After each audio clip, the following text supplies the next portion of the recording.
Here we go. Barely got the overlay off in time. Where's my solo? There it is. Good evening, folks. Fleet Week is back. Maybe not the most topical timing, but this is our time slot. Actually, no, it's a complete lie. We're about 90 minutes earlier than usual. But this is our day at least. There is lots going on this weekend. I'm adjusting on the fly. I'm maneuvering different moving pieces. Much is happening. Much to look forward to. Much to review in the coming hours. I'm aware that we have some stuff to catch up on from yesterday, which I'll be reviewing tomorrow, including tonight's show, if that made any sense whatsoever. God damn, Bill Russell. Jesus, man. That fucking sucks. I didn't know that was the case, Brucey Beats. That's terrible. That's terrible. RIP to a legend. Obviously, it goes without saying. Man, I was unaware. That's a bummer. Okay, folks, give me a second here. And we will talk some AEW. Right. Just happened. Okay. If I am slightly low on the energy today, I apologise. I am slightly tired, which is why we're going early here today, because you're good, Bruce. I didn't know, man. I'm glad you informed me. That's a terrible bummer, but I'd rather know, right? It's big piece of history there, man. Big piece of history just passed. So a terrible shame, absolutely. So we're a little bit earlier than usual today because, frankly, there's this Flair show going down tonight, and I want to be, around to watch that. And frankly, I'm very, very tired. So I'm looking forward to kind of getting this done, getting a nice upload to YouTube so people can watch it over there, maybe in the usual time slot. And then, of course, hopefully getting some of that novel concept that I'm told is known as sleep. So if I mess up stuff, if my stats are wrong, if my energy is low, I apologize. It's been a week, but we have a lot to discuss because it was a big week for AEW. I'm hearing some celebration here from around me because it appears the Brits are winning. Shout out to the women's football team. I have not seen any of it because I don't get to watch anything that isn't wrestling anymore. But big shout out to them, big props. So there you go. We have some stats to poll through. Again, they may be incorrect. We shall see. I legitimately do not know. But this was a big week for AEW, in all seriousness. I didn't get to cover last week because of, oh goodness, confirmed shoots in the chat. There's one solo show and he has to steal the spotlight every turn.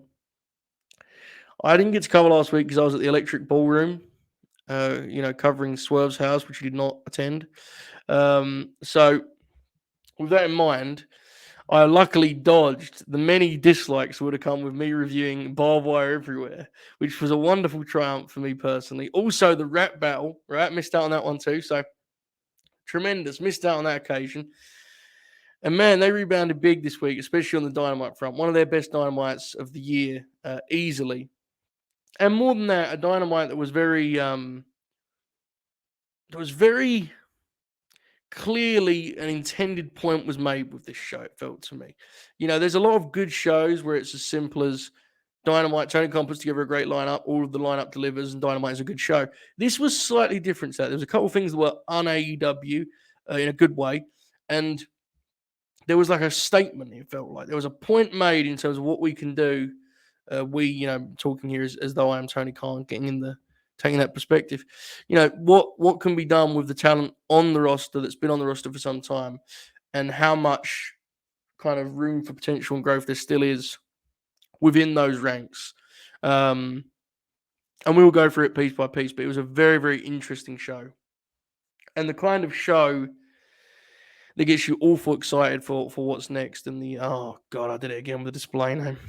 Hang on, let's start over. All right, here we go, folks.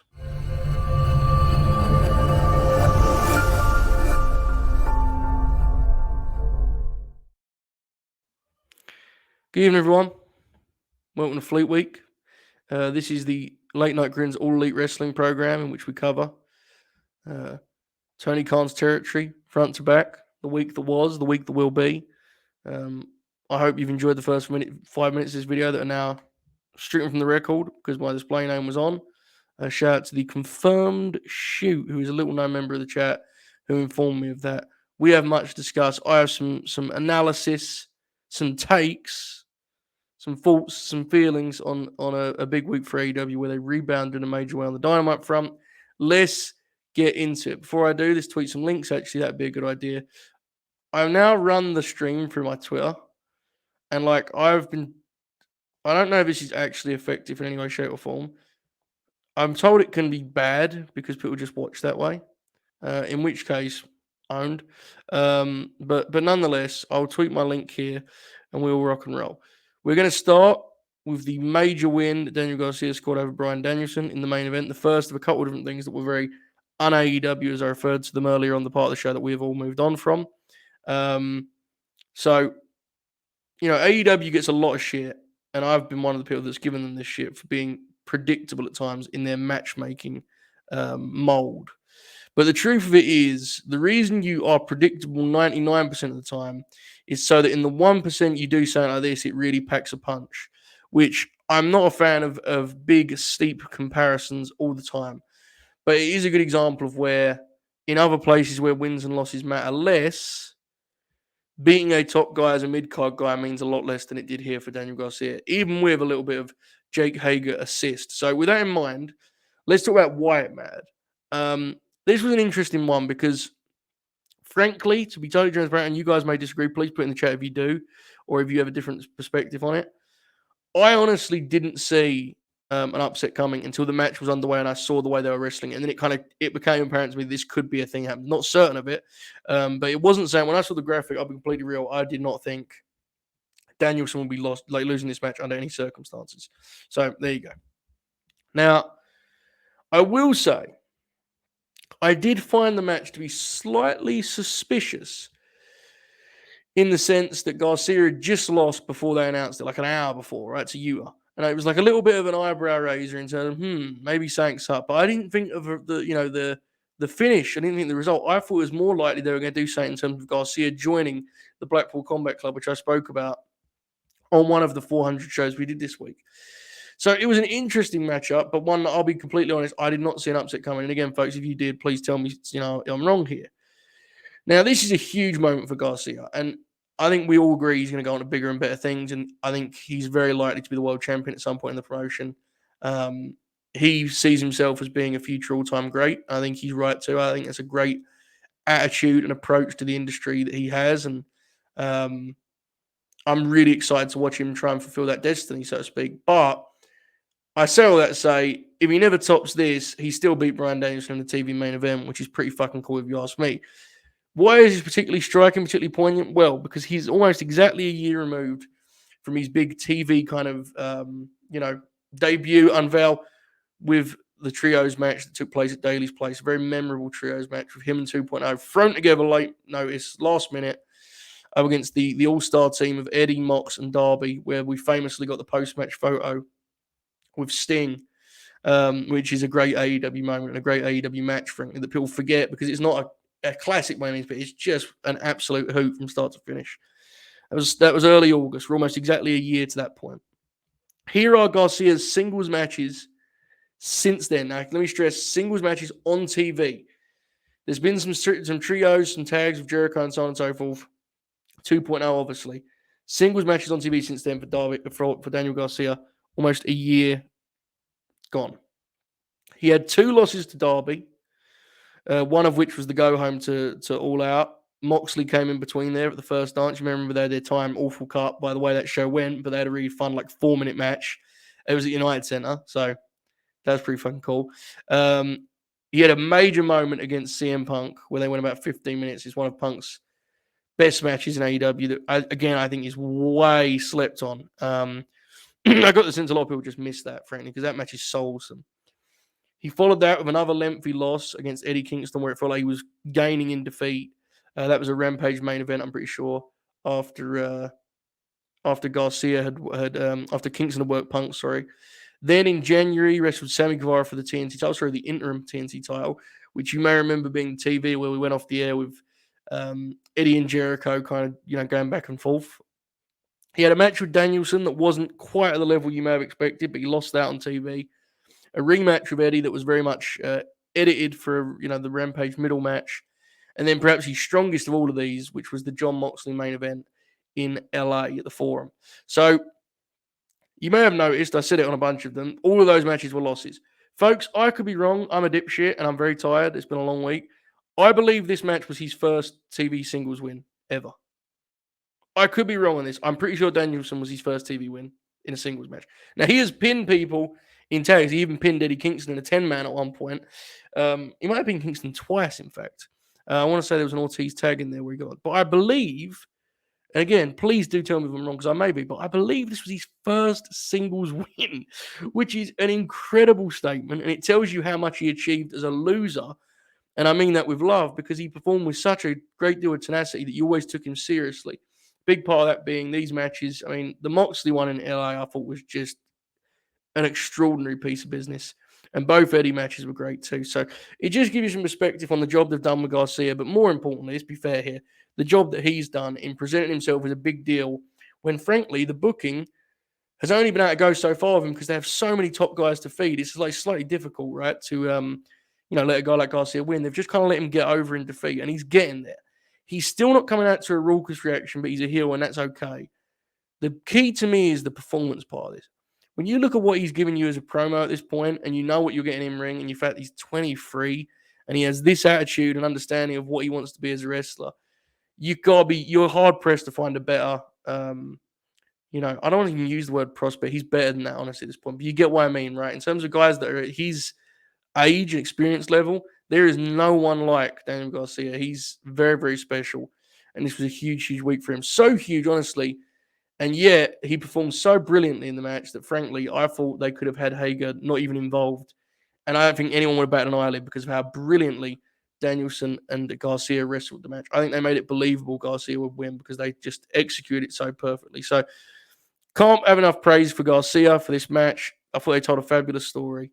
There is a key, though. There is a but, so to speak, here on the Garcia side of things, which is, and this is saying AEW have got, to me anyway, a slightly spotty track record with, which is, I don't think they're particularly consistent when it comes to following up on these kind of moments. Now, that's not life or death for a guy like Garcia. You're talking about a 23-year-old. He can live on that win for a long, long time. But it would be nice if we had a follow-up here, right? And I don't even mind if the follow-up is another match with Danielson. But it feels to me like we're going to Danielson and Jericho at the pay-per-view, all out. So then you kind of inevitably go, okay, so what do we do with Garcia? So there's a couple of options. Claudio is the Ring of Honor World Champion. I think that match is a natural at some point. Claudio and Garcia, I think, would be fabulous.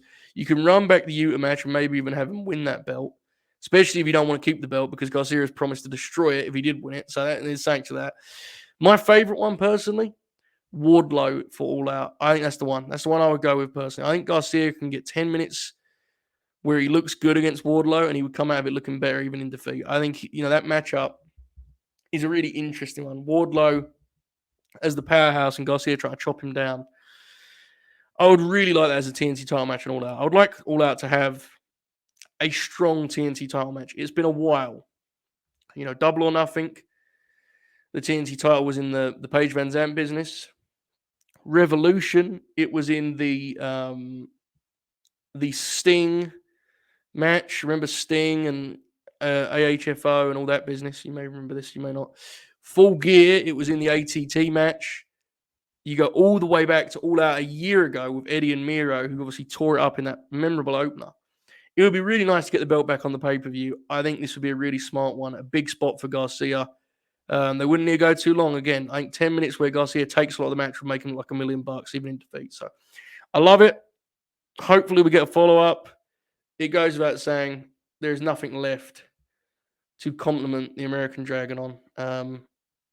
I will just say, for the sake of accuracy, so that I age well, I'll just simply say that, again, I think he's probably the best professional wrestler ever. The ability to adjust and tell different stories and stay fresh while always still being Bryan fucking Danielson is staggering. Staggering, frankly. He's otherworldly. I agree with Bob. There's the non-Bryan Danielson division when it comes to greats from this generation. He's just that good. He's probably going to wrestle Jake Hager next, which I legitimately think will be very good. Hager's been good in his last 2 singles matches. No reason to doubt he'd have a good one with Danielson. They probably had a couple good ones in WWE, honestly.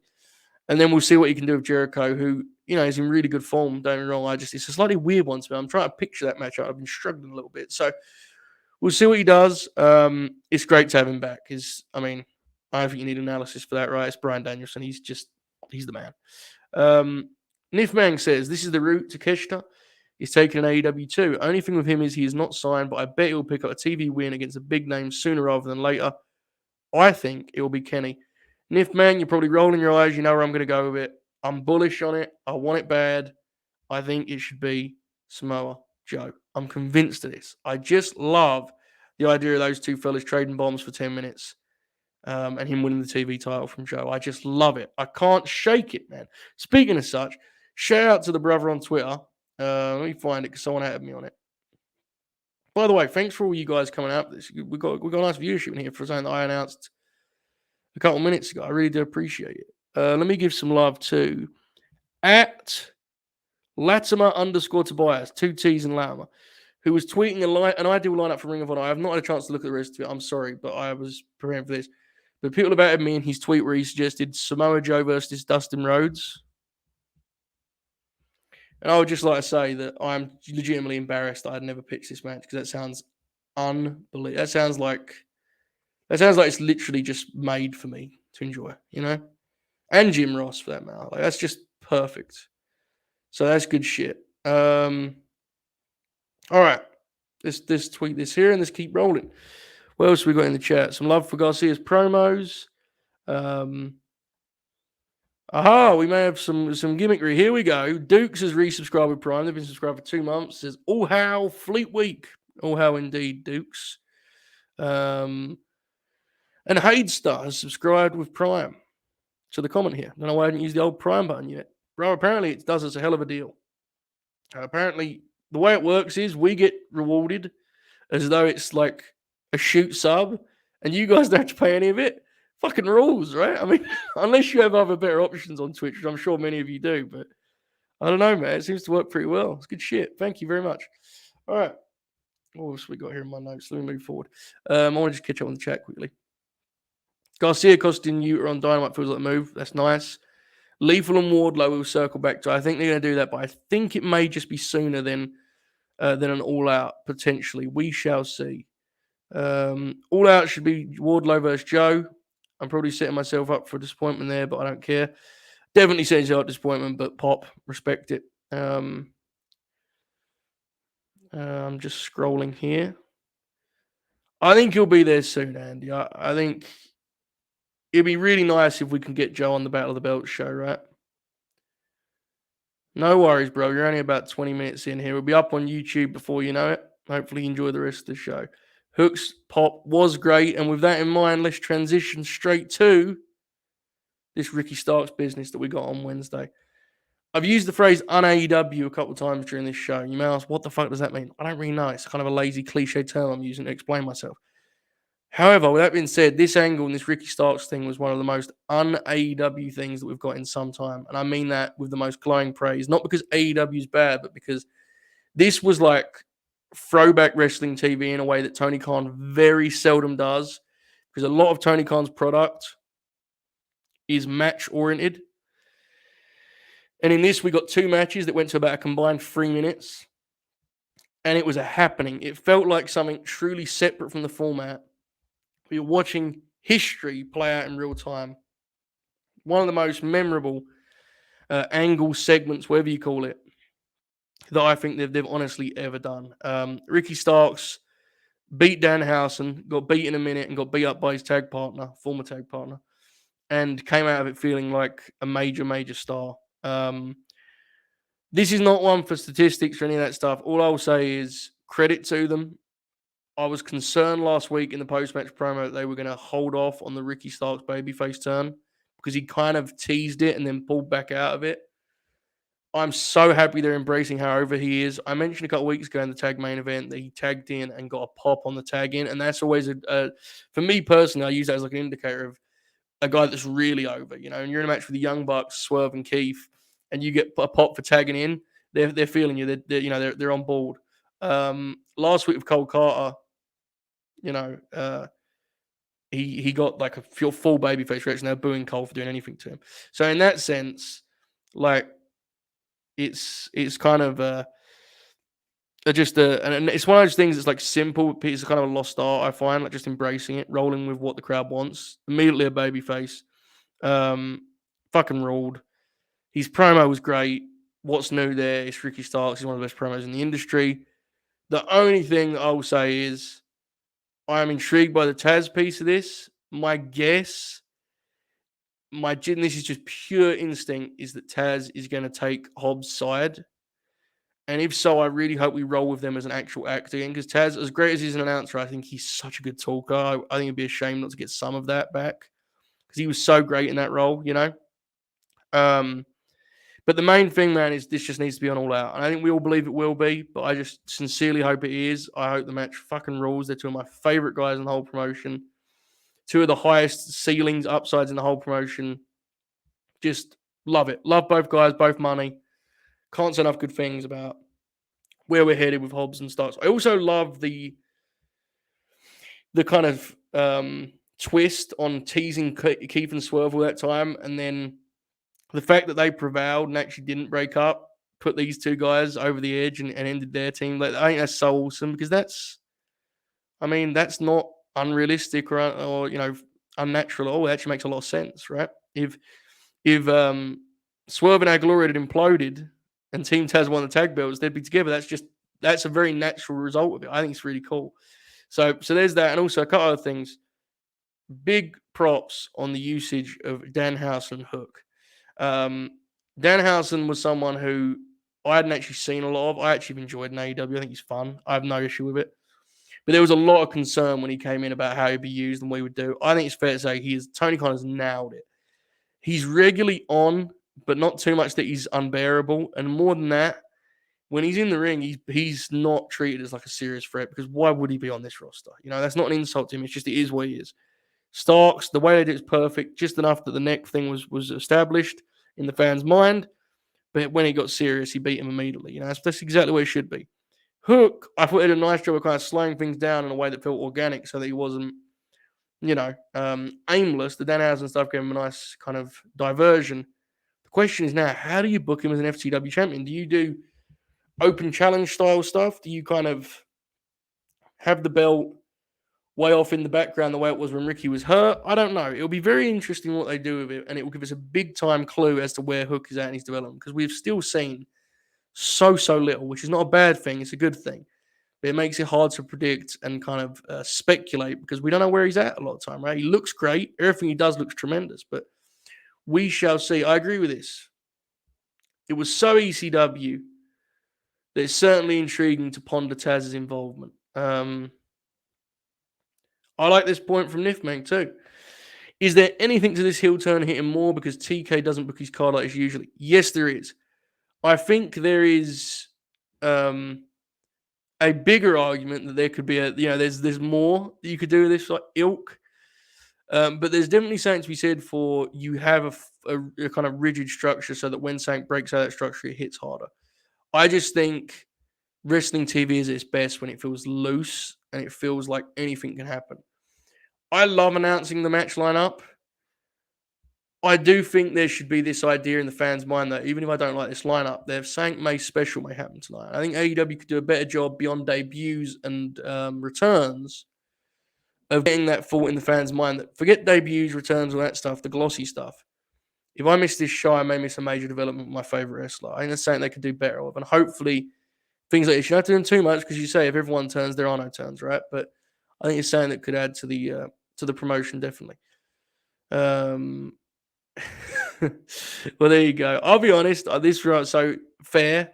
As someone that's going to be watching the Ring of Honor thing, I think the kind of positive of Lethal being more AEW than Ring of Honor for me is that he's in AEW, the role for him is clearly a guy who loses every match of importance. In Ring of Honor, I feel we have to be pushed. So as someone that we're watching both, I'd rather he kind of do the first role than the second one, but I get you. Sonjay pops me at least. I like this. Starks Rock IC title loss.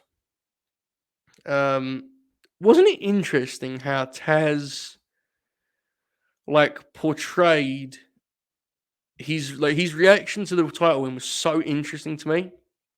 Like I expected a very theatrical sell, like something really kind of glossy and booming. And he really just called it like a broadcaster who was kind of lost in the moment a little bit emotionally, but he was still trying to be a pro. I thought it was actually really organic and natural. And I think you can do the angle this week with Taz. Maybe you just move on from that altogether and Taz is just an announcer, which, hey, listen, he's one of the best color guys in the whole industry. It's just, it really intrigued me the way he played it. I liked it, but it caught me off guard. I kind of thought he'd be more, um, like more performative with it. Like being mad at Ricky or being excited for Hook. He just felt like a real, authentic human being, which I mean is an absolute compliment. He's great in the role. It just interested me the way he reacted. If they were to replace Ricky in Team Taz, would anyone fit in the faction? It's hard, man. That act was so cool. I would be, honestly, the more I talked about it just then, I would honestly be tempted to just use this as a way to put Taz, let Taz just be an announcer, I would be really tempted to do that, actually. And the other benefit of that is, and I'm talking in circles and I've pitched both sides of this, but I'm just thinking it through in my head, there is something to be said for letting Hobbs be on his own so that he can keep going as a promo too, because he can really talk. And we get so little Hobbs promo time because he's been with Taz and Ricky Starks. There's not been any reason to. As a singles, he could explore that more. So I'd be tempted to just be done with Team Taz and, let him be, the analyst of the team, which he's added so much since getting that role. Speaking of such, JR did 3 hours this week, bro. There is no reason for JR to be doing Rampage for the way it is right now. If he's going to do both hours Dynamite, let the man go sleep after that. You know what I mean? He's struggling enough as it is. It's craziness. I love baby faces having friends. Who do you think will end up being Ricky's allies as a face? I think it'll be a one-off duel, the more that I've talked it through. So I'm not sure it's something you'll see for a while, but that'll be an interesting thing because it's going to need to be someone who fits. You don't want to drag him down in terms of how cool he is, right? It's a good question. I don't know. If anyone's got any suggestions in the chat, I'd like to see them. Garcia would be good for Team Taz in a different world, I agree. It'd actually be a good angle to have him between the two and instead go Taz if Taz's faction leave. That'd be a good angle. Absolutely. Very rare you get 3 segments dedicated to anyone, let alone a guy that much I love Ricky. He's an underneath guy right now, I want to see how far Hook is how far Hook is along in his development. You wrote that perfectly. I did not read it perfectly. You don't get that with 3-minute matches. It's interesting, man, because it's the balance between maintaining his aura and keeping that kind of special feel to him without limiting his progression, right? You want him to get good, really good. So in that way, it's a really interesting kind of tightrope to walk. And it's why, if you guys notice, I'm big on guessing and, being a fucking loudmouth. But with Hook, I generally just I legitimately let it play out because I don't really know. I'm not sure the right answer. Because I agree with you as a fan, I would like to see more. But I also think there's something to be said for Hook being a destroyer that beats guys quick, So it's an interesting challenge for sure. What else we got here? Yeah, and this is kind of why I think I would leave Taz almost out of it because, I think you then keep hooking it if he's in it, I also agree with this that people don't want to boo Taz. People really find him to be endearing and he's a great announcer, so just leave him there. Yeah, it's interesting. There's a lot of moving pieces with that. Very, very interesting. That was the Punk Moxley versus FTR thing is such a fascinating case study for AEW TV in the sense that they've literally never recreated it. And I totally get why, but it was so so well done at the time. I honestly thought at the time they were going to really go in that direction. They've never done it again, which I understand, but it does pop me. Sanjay's very good in the role, Andy. Very, very good. I'm just catching up here. I don't want to miss you guys in the chat. This is what I thought too.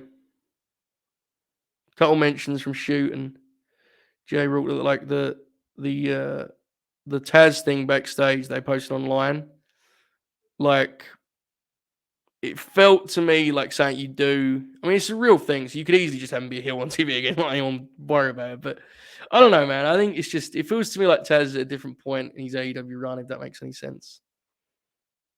Ricky and Hook being associated is good, yeah. Swerve and Stark's team. Shoot also wants Starks with. Why is Shoot watching this show? What the fuck's he doing? How bored are you over there, Shoot? This is filth. Okay.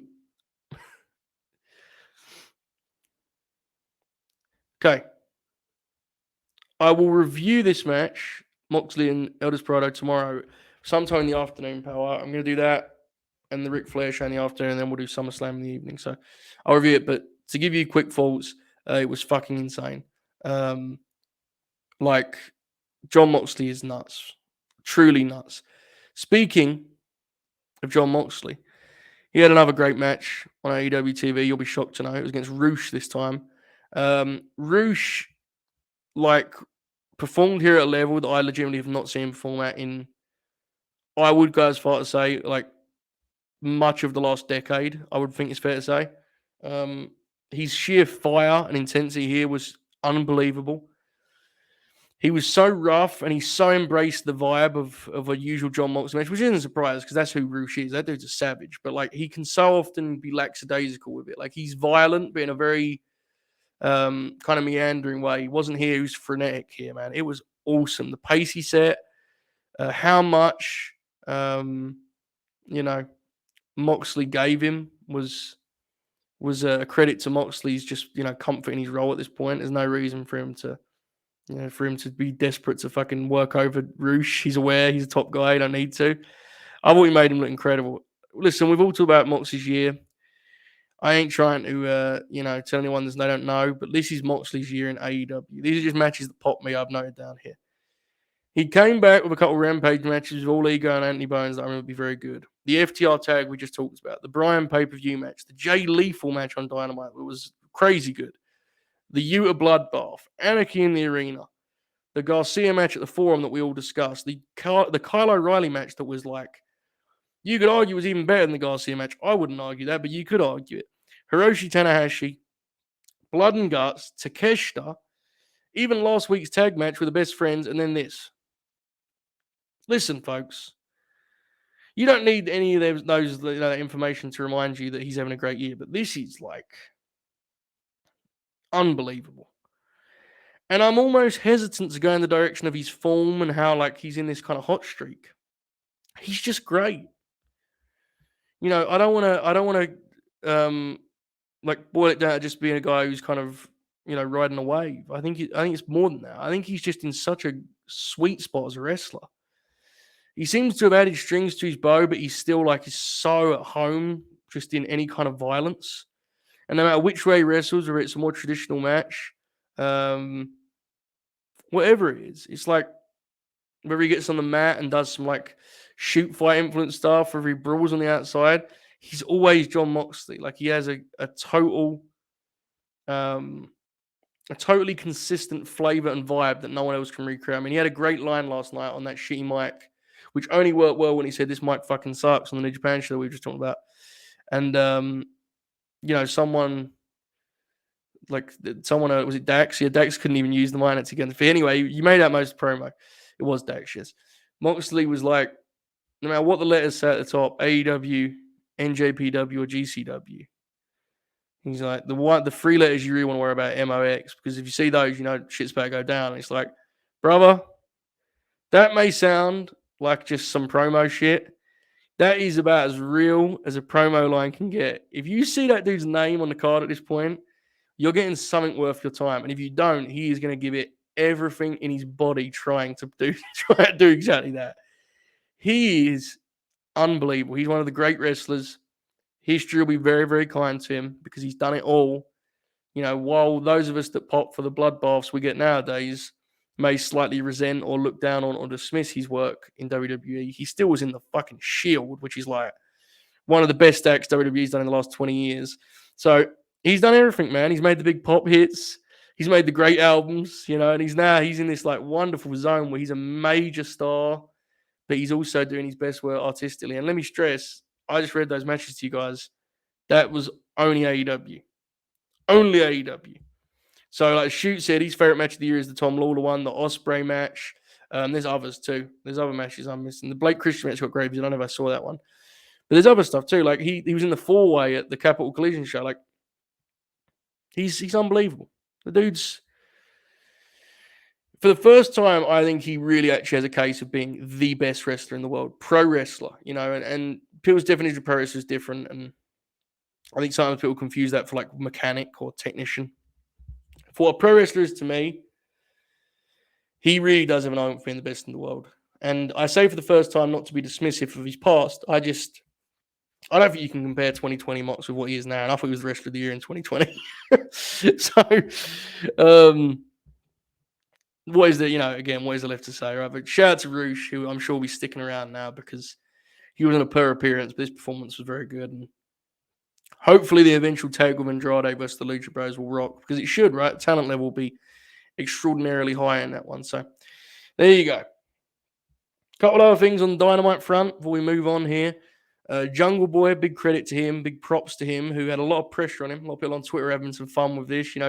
A legacy-defining promo. His career is on the line.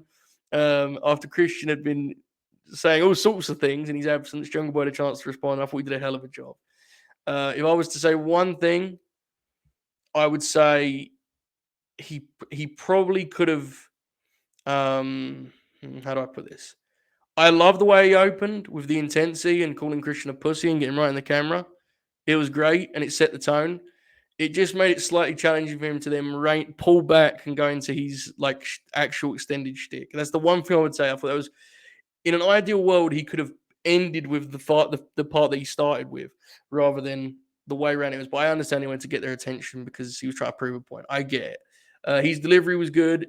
The best thing I can say is he was clearly gaining confidence as he went, and he was starting to add like little ad libs and popping himself, which is, the sign that he was enjoying it, man, which is key. Because listen, it isn't just a case of a guy that, I don't even think Jungle Boy was ever like a terrible promo. He just didn't do promos because by his own accord, he hated doing them. He doesn't find it to be fun. He actively would avoid them, in fact, until the Christian thing, where I think Christian kind of forced it out of him. So I'm not even looking for how good he is at it. Honestly, he was pretty damn good. But what I'm really looking for is how much fun he's going to be having, which is important, man. I think we all agree. There's a lot of new faces in AEW, but I don't think any of us are trying to dismiss what Jungle Boy still can be. There's a lot here to like with this guy. And I think with promos like this, his ceiling exponentially is raised, right? He can be a much more likely main event player with this kind of promo in his back pocket than without it. Obviously, this is a special case. He had a lot to kind of dig into here, and Christian gave him a certain amount of material.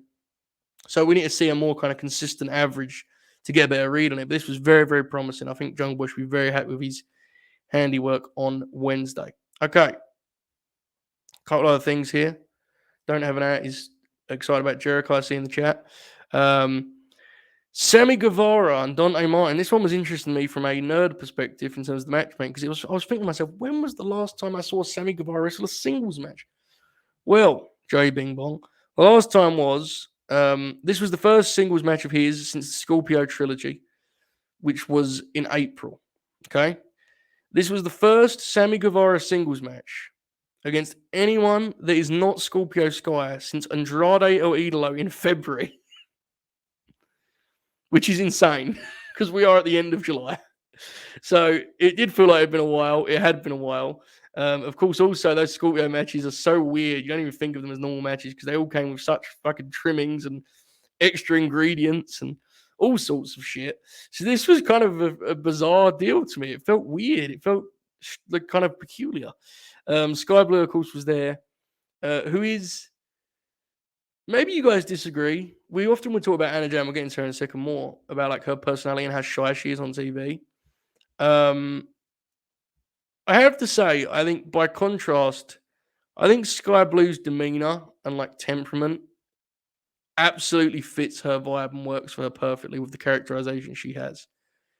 Like there was a moment in this match, folks. This is about as increased as my analysis will get of the actual match itself.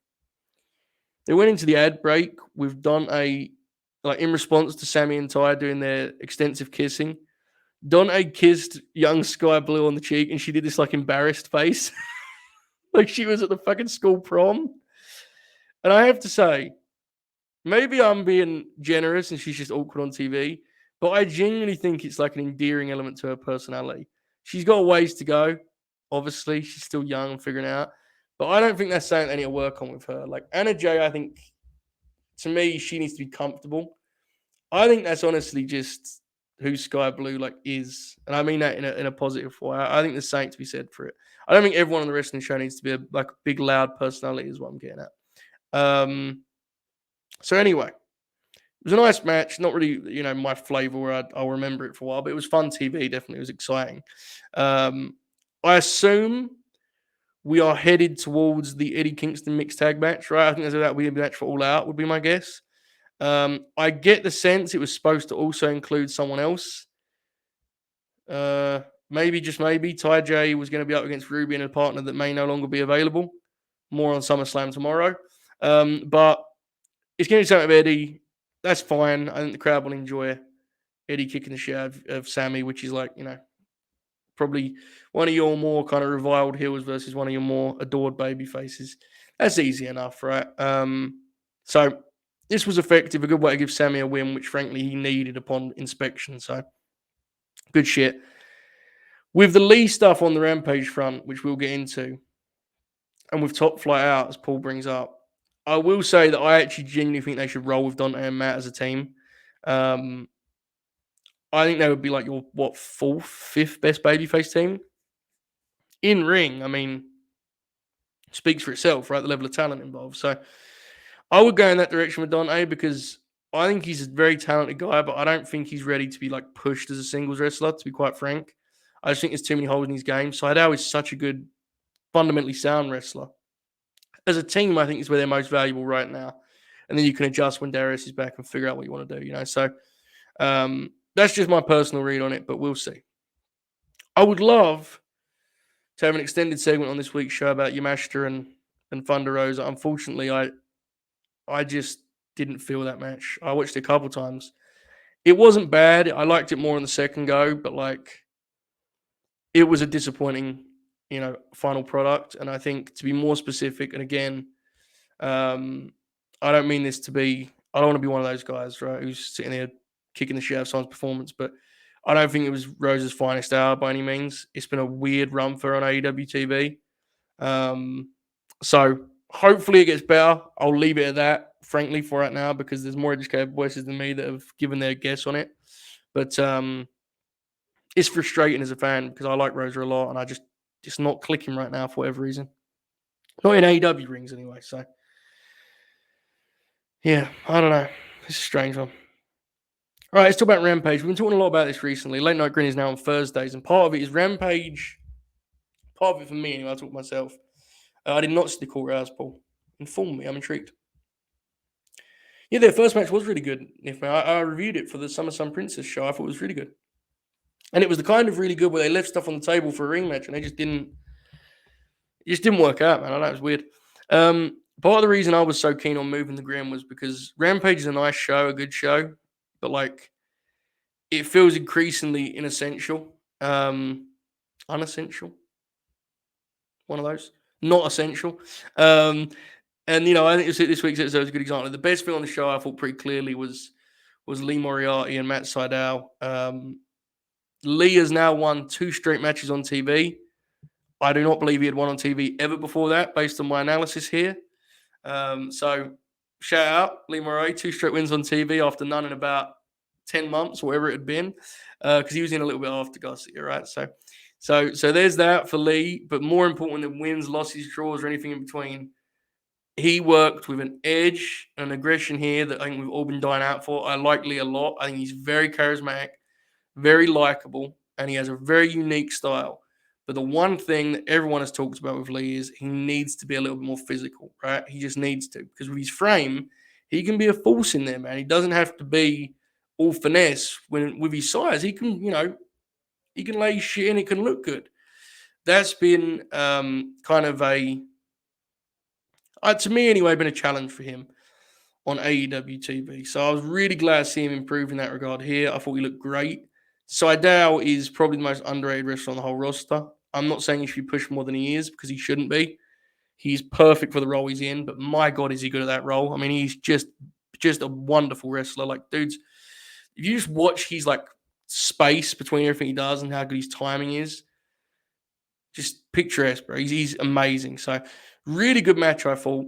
And of course, we got the kind of confirmation of what we suspected, which is that Lee is going to be with Stokely halfway moving forward, which is a great fit and a big opportunity for Lee. I'll be really intrigued by this bleeding over into Ring of Honor, so Lee can get more of a spotlight as a top guy. But either way, I'm excited to see where it goes. Speaking of Stokely, a quick note here. It appears that we're moving with him and All Ego, maybe. Right? I mean, I saw some speculation that maybe he was watching Ruffin, but that just feels bizarre. I mean, Ruffin got beat in a minute. I think he's going to do Ethan Page. So maybe that's a way to kind of reboot Ethan. We talked recently on this very show about kind of Ethan being at a crossroads of sorts where he had lost enough on TV that it was like, you're either going to do something or this is who he is forever. And clearly it appears they're doing something. I mean, he cut that, he won while saying, I hate this place and being really mad. And then we saw Stokely. So they're going to kind of rejuvenate Ethan in some way, which I think will be fun. Again, speaking of the tag team division, I think tag team division would be better for him and Scorpio being a team, frankly. They got very little out of those guys as a team because they were always like two singles guys together. But, I mean, I will always remember fondly the match with Sting and Darby at Double or Nothing.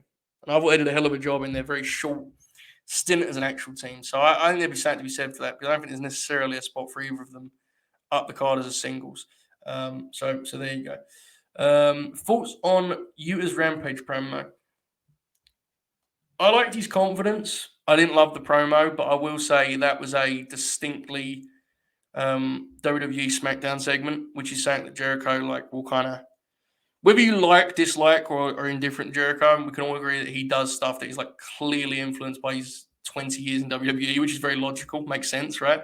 That one was very WWE. To a fault, in my view. I don't think it was a compliment to the segment necessarily, but I don't know, man. I think he was okay. I liked his confidence. I like these, feeling good in front of the crowd. I don't think it was his best presentation by any means, but I don't really want to blame him for that because I thought conceptually it was kind of weak, to be quite frank. So that's just me. Joe, what's your star rating on Utah's pure title match with Stoke? I didn't want to get into this because I don't want to upset people, but I just didn't like Stokely selling. To me, as a non-wrestler, he should have took a face bump on that one. So I'll give it 2 stars for the effort. Both guys worked hard, you know what I mean? But Stokely should have really, honestly, bro, he should have just took a head bump, like Buddy Matthews back in the day. Head first, and do a knockout finish rather than what they did. I thought it was too theatrical. So to me, it undermined the pure title. The prestige of the belt is in downfall as a result of this. But no, it was good. Dude, Stokely is such a gift to wrestling, such a treasure. And I really think that what we talked about when he came in is happening, which is that Tony Khan is aware that this is their guy. It's great. Wrestling legends are great as managers, okay? They're great. Wrestling legends, it's awesome to have them as managers. But here you have a guy who can actually be the defining manager for the promotion. Not for this year, next year, for the next 10, 20, maybe beyond. You're talking about a guy who can be to AEW what Heenan was to, Golden Era WWF. And obviously Heenan had a run before that, the way Stokely's had a run before that. But when people think of Golden Era WWF, Golden Age, whatever the fuck they call it, regularly one of the names cited is Bobby Heenan as a manager. And there was a lot of managers, but Bobby was the gold standard. I honestly think Stoke can be that for them. I truly believe it. And I agree with Brucey Beats about him doing commentary. I actually would like to see him in a hosting role for one of the C shows. I think they could play around with that format and have some fun with it. But he's just as good as it gets. And content like that is peak him because he has no real reason to do it beyond just to understand. He understands social media and understands how it kind of boosts everyone involved's profile. So he's tremendous. What a credit to the industry. All right. Anna Jay got the big main event on Rampage. She's got the win over Ruby Soho. I will say, Ruby has wrestled twice on TV since dropping the Owen final. And in the last, she won the tag by pinning Britt. So in actual fact, what I mean by this is she's won like 4 of her last 5 TV matches. So my personal perception of her as being just like a fucking loser is definitely unfair and actually not true based on her wins and losses. And what I've realised is I think this is actually in response to the angles as of late, where she appears to just get the shit kicked out of her every week. So what I'm saying is maybe it isn't as heavy as I'd alluded to on Friday night on the Grim, where I was kind of concerned about the whole thing. I think she will bounce back with the end of this Eddie program. I really hope so. Thus far, the association with Eddie is just her being like a victim and getting the shit kicked out of her, which I really would rather not be the end game for Ruby Soho. So hopefully she gets the full win the eventual mixed tag, because Eddie don't fucking need him. He's bulletproof, right? So I hope that that kind of circles back. But as for Anna Jay, I mean, it was an interesting kind of case study, science project, exploration. Yeah, like, and this is fair, but like, I was honestly surprised that her TV matches had gone that way. Like, she won because she got to the final of the Owen, so she beat Riho and she beat Chris, lost to Britt in the final, won the tag afterwards. Like, my perception was every time I'd seen her on TV, she'd lost. So at least she got some of those. But anyway, the point stands, you're right. Anna Jay, there was a lot to like here and a lot to be encouraged by her because she was really committed and trying with all her might. And you can easily pull back, right? You can easily rein yourself in and find a nice happy medium. My immediate reaction is, and this could be completely wrong, and I really hope it is completely wrong. I don't think this is necessarily her. That is not a death knell. That doesn't mean it can't work. But my read on this personally was that she was playing a role that she has seen others do effectively and she knows works. And she was trying and she seemed to be having fun with it. But it just didn't feel like it was comfortable for her to like go in that direction. Now, here's the thing. This is her first time doing it really to this degree on TV or anywhere for that matter. Because the star of the show that we met, 2 years ago was not this level of like mean girl heel. She can get there. She's very, very young. I'm not dismissing it. I'm just saying this performance, singularly, I would say encouraging, but not particularly positive for me personally, because it felt to me like she was trying to be something she's not necessarily. I think the idea within Jericho Appreciation and that law is that she's doing the stereotype diva gimmick. And I agree with Reese that it may be that she's supposed to be kind of uncomfortable in the role. Unfortunately, with whichever lens you look at it still has to be good TV. And I don't know how good of TV it is when she does the I'm going to choke you out thing. That's just me. It may pop you, and there's nothing wrong with that. Wrestling is subjective. I found that to be very uncomfortable TV when she did that in the promo, and the kind of psychotic edge they've given her is slightly bizarre to me. So we will see. No big deal, man. She's brand new. I ain't here to, I ain't here to like slander her. She's trying her best, and I thought it was some good signs. I just didn't think it felt quite right yet. But we'll keep updating things on that front. Okay. It's just literally a first time doing the gimmick, so there's no big deal. Finally, we got this best friends business with Satnam, Sonjay, and Jay Lethal. Clearly, they're going to Wardlow and Lethal at some point, which would make you assume that this week on Dynamite, Lethal is probably going to beat Orange, right? Feels like, which is got to be his biggest win in the promotion by a distance, right? Thus far, which is fine. Because I think they may do that Battle of the Belts, actually, was what I was kind of pondering when I mentioned it earlier. It wouldn't surprise me if he beats Orange and they throw up a graphic and say, Wardlow, Jay Lethal at Battle of the Belts. Wouldn't surprise me at all, which is fine, I guess. It was a good time. I don't know. Look, I mean, I don't know what we're going to get out of Satnam Singh. I don't know what the end game is here, but it's like a fun deal, I guess, while it's unfolding. I mean, there's a lot of content to become through. I don't know. I don't know what like the kind of end game or result of the whole thing is, but it kind of pops me. So I guess there's something to be said for it. I am genuinely intrigued. There's an intention to do a powerbomb on Satnam. My guess is they won't, because I remember when he did it to Morrissey that it looked like it was a real struggle. And Morrissey's like, what, 5 inches shorter than Satnam Singh? So it wouldn't surprise me if they duck that together, but if they do it, it would be incredible. Yeah, Orange is in a weird spot where I think he should wrestle less, to be honest with you, Hayes. Right? I mean, I'm always hesitant on like saying that for a wrestler. I don't know. It feels like he should wrestle less because if he's wrestling this much, I feel like he has to kind of split TV matches. It's difficult. I don't disagree with you though.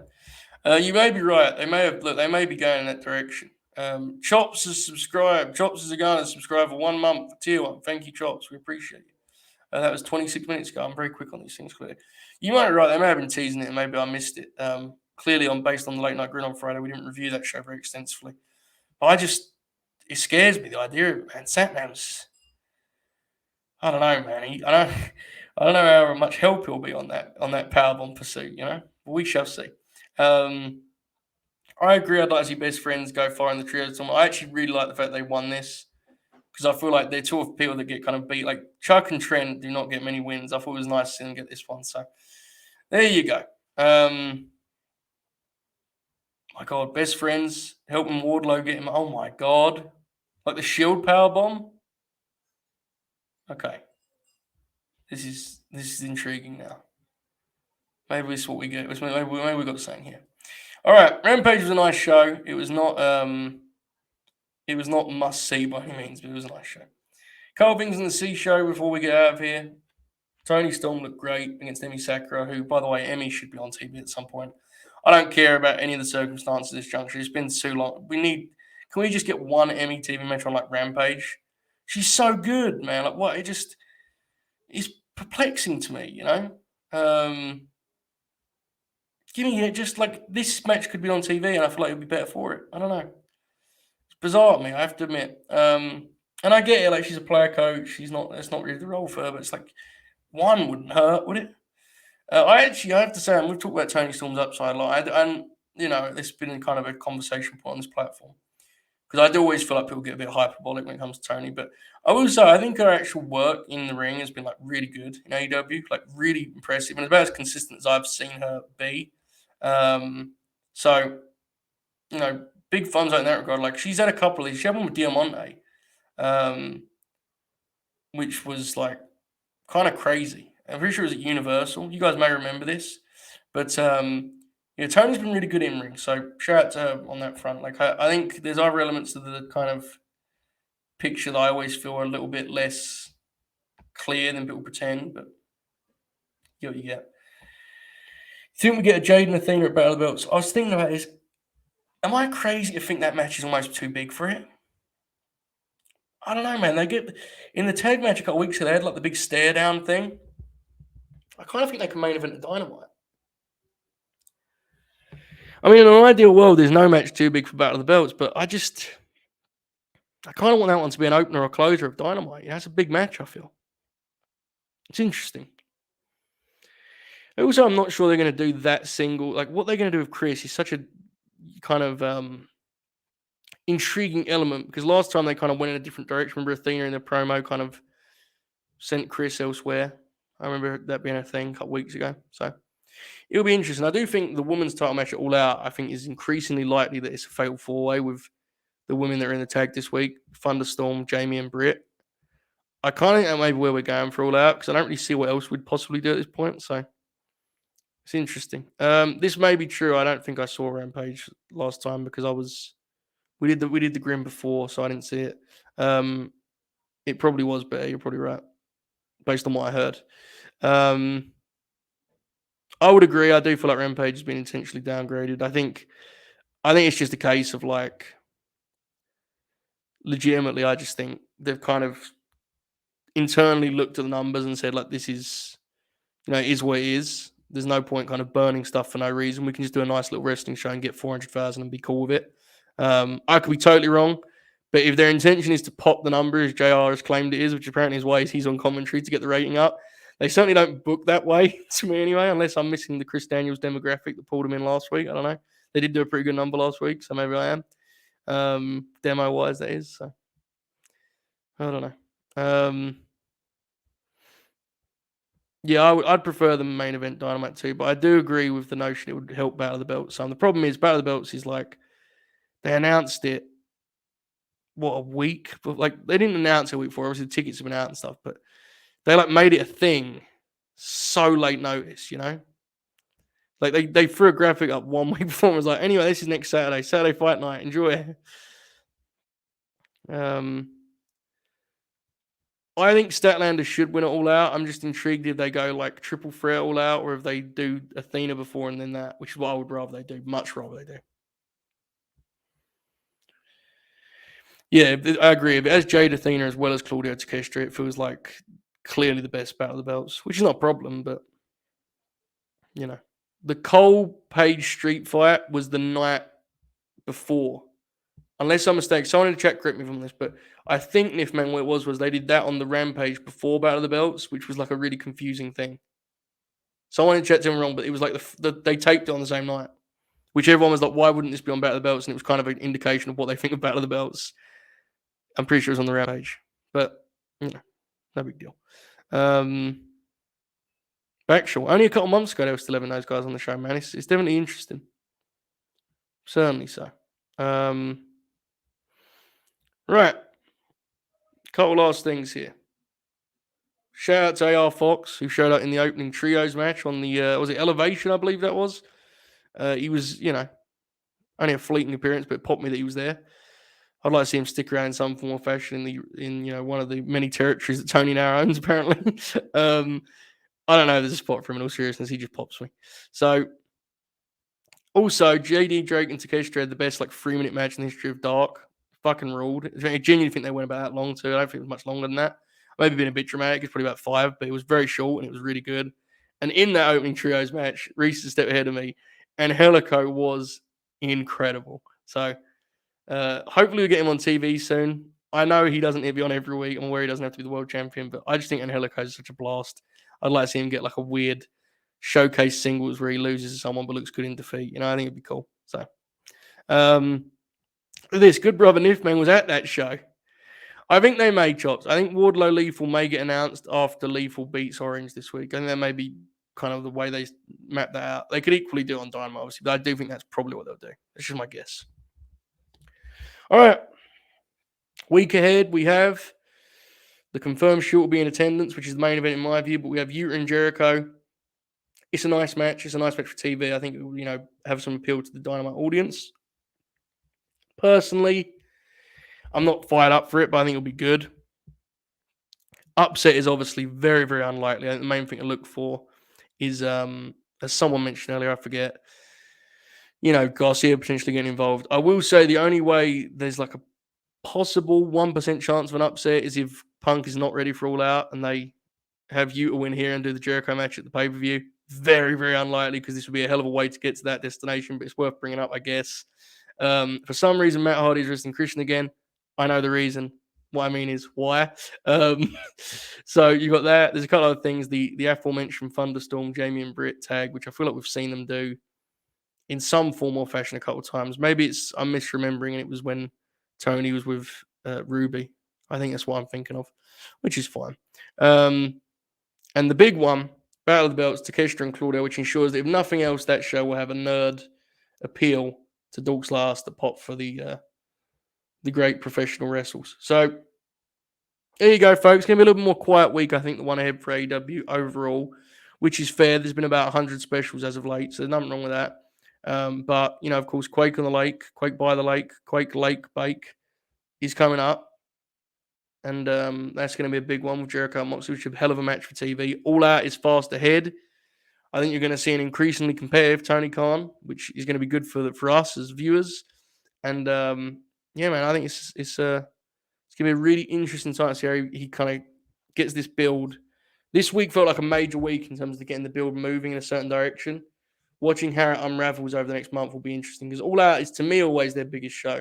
I'm sure that everyone has their own take on that because I always see people say Double or Nothing or even Revolution, less so Full Gear.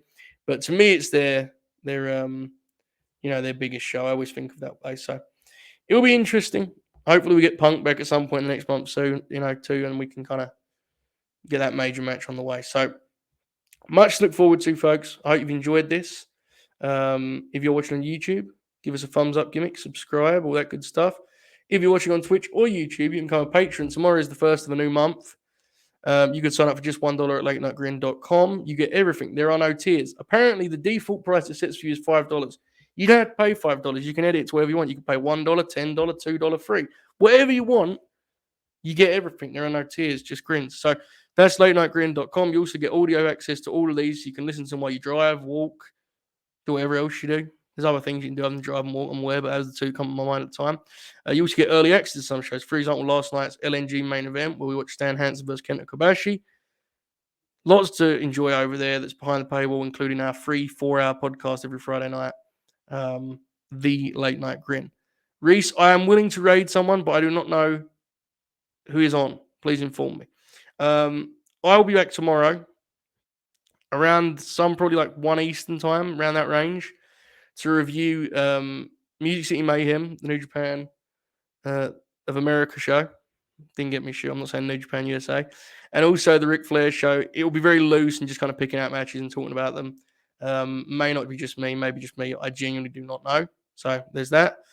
Evil Uno, what's his thing, Bruce? I'll do Evil Uno, definitely. That sounds good. He's a good professional wrestler. Yeah, it's Friday. It's not Fridays anymore. It's Thursdays. Oh, who could possibly care? Anyway, it's Evil Uno. Evil Uno, that makes sense. Okay. He has 300 people. We're sending 30 folks here. Owned. Anyway, tomorrow, SummerSlam review in the evening. In the afternoon, Ric Flair, New Japan. Folks on Twitch, we're going to send you to Evil Uno. Please compliment us. Put us over. It looks. I see Stu Grayson is on his screen here. Who would watch professional wrestling on Twitch? We would never do that. That could get us in trouble. All right, we're going to send you over there now. We're going to raid. Boom. There we go. All right, if you're watching on YouTube, you're still with us. Please enjoy this outro. Do all the things I said in the plug. Keep grinning. All hell.